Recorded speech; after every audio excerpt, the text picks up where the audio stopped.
Assalamualaikum warahmatullahi wabarakatuh. Perkenalkan, kami dari kelompok 2, kelas Patikagi 2, akan mempresentasikan mengenai Proportionate Stratified Random Sampling. Ada saya, Bella Ramadhanti. Ada saya, Melati Puspitasari. Dan ada saya, Zafran Zafar. Yang pertama, kita akan membahas mengenai definisi Proportionate Stratified Random Sampling. Berdasarkan para ahli, Proportionate Stratified Random Sampling dapat diuraikan sebagai berikut. Pertama, dari Stratified Sampling itu sendiri.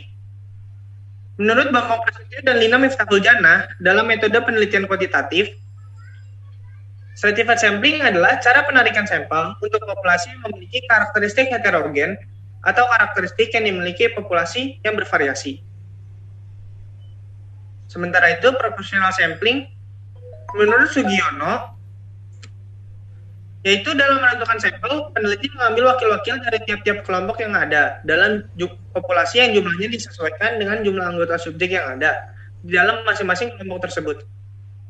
Sementara itu, random sampling menurut Tukiran Tanireja dan Hidayati Mustafidah dalam penelitian kuantitatif, teknik ini disebut juga serampangan, tidak pandang bulu, atau tidak pilih kasih, objektif, sehingga seluruh elemen populasi mempunyai kesempatan untuk menjadi sampel penelitian.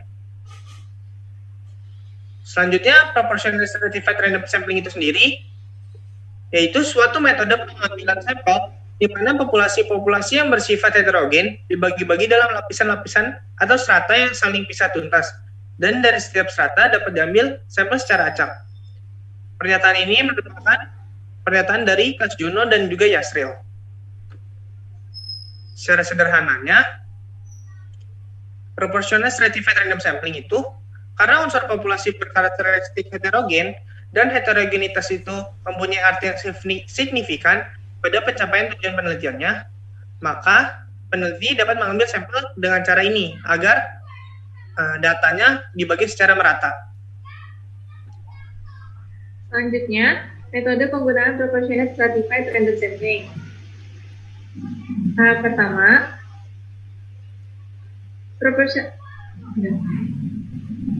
pertama, populasi yang berukuran N dibagi menjadi sub-subpopulasi yang masing-masing terdiri atas N1, N2, N3, dan seterusnya.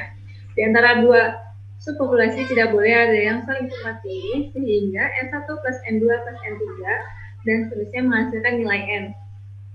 Yang tahap kedua, sampel diambil dari setiap stratum secara terpisah atau independen dengan ukuran sampel dari masing-masing stratum tersebut bernilai N1, N2, N3 dengan syarat N1 plus N2 plus N3 dan menghasilkan nilai N.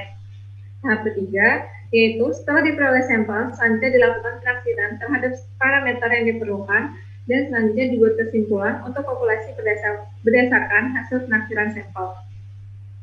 Selanjutnya adalah kelebihan proportional stratified random sampling. Kelebihannya adalah sampel yang diperoleh lebih representatif daripada sampel yang diperoleh dengan sampel acak yang sederhana dengan jumlah yang sama bagi setiap kategorinya. Sampling dengan cara stratifikasi ini lebih menggambarkan keadaan populasi yang sesungguhnya karena telah memperhitungkan ciri-ciri tertentu. Oleh karena itu, kesalahan sampling akan dikurangi. Selanjutnya, kekurangan dari proportional stratified random sampling ini adalah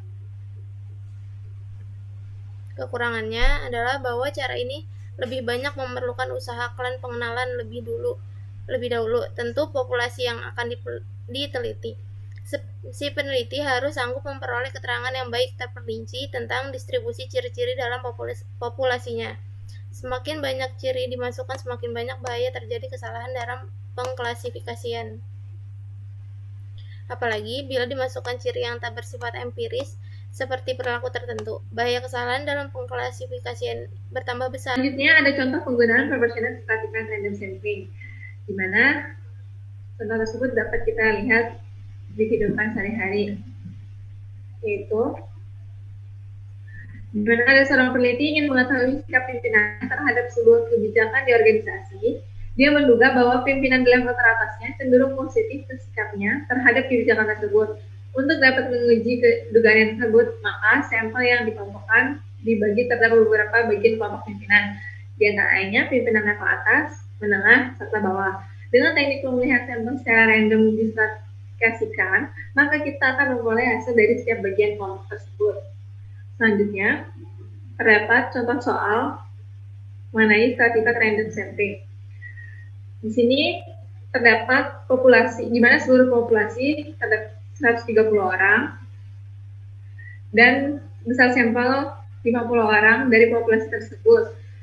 Populasi tersebut sendiri dibagi menjadi beberapa bagian, yaitu lulusan SD dengan 20 orang, lulusan SMP 40 orang, lulusan SMA 55 orang, dan lulusan perguruan tinggi 15 orang.